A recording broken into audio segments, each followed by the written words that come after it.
I was with him in India when he took his last breath. He died in my arms. But he did not die like people have been saying on social media.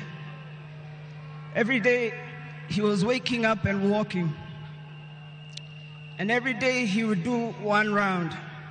The next day he would push 2 rounds. That morning he pushed to 5 rounds. He died strong, with dignity and with pride. And you must be proud of that. You all must also walk with your heads held high and walk strong and proud that he left as a gentleman.